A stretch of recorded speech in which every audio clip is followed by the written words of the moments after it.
Hi guys, this is my final presentation for my final paper.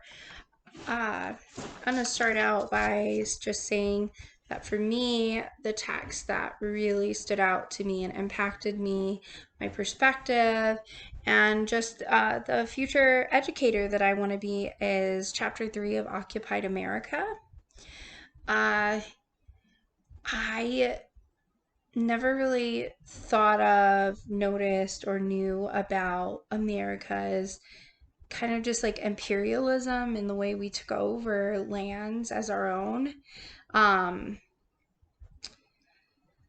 and just no reading was quite as successful at as this reading and changing me and changing who I was and impacting me. It taught me more than about real American history, more about it than any history textbook I've ever encountered.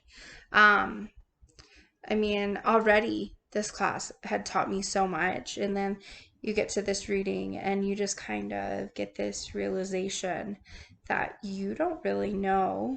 For me, I didn't really know a lot, and I thought I did. And what I did know maybe is half truths or just our spin on it in America. Um, the tales we learn as children and the version of history that America wants us to know. And there's much more to it. There are different sides. I never thought about that. Like, how is the Battle of the Alamo taught in Mexico to those students compared to how is it taught here in America and Texas, in San Antonio, Texas, to my class when I was in school there.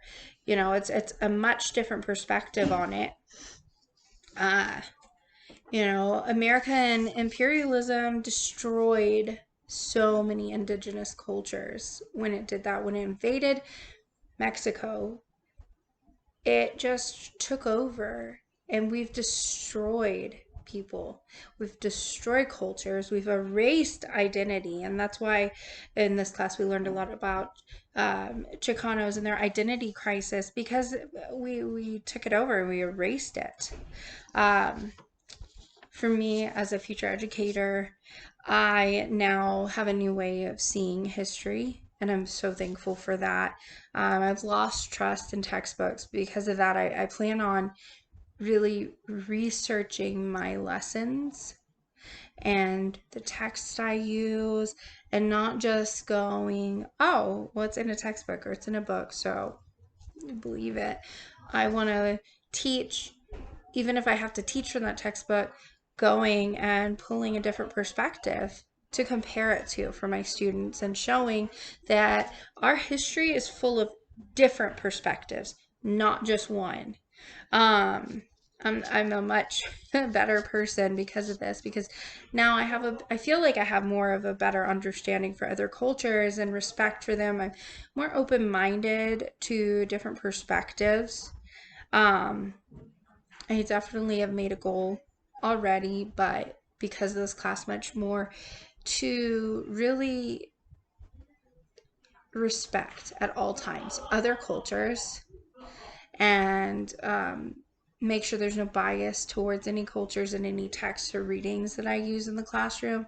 And I just want to continue that into the atmosphere of my classroom. Um, I want to help others find their true self as well, starting with my students by supporting them in their own self-reflection and having them like journal. I've been doing that too. A connection to my own life is I have been journaling more now, and that helps me with my self-reflection. Um, and really kind of teaching my kids about things that I learn as I learn them. So they're more open minded and they have a better understanding of culture. Um, and I just really want to take the lessons I've learned in this class and use them to help educate a generation of more open minded, educated individuals. So. Thank you for listening to my presentation. I appreciate it.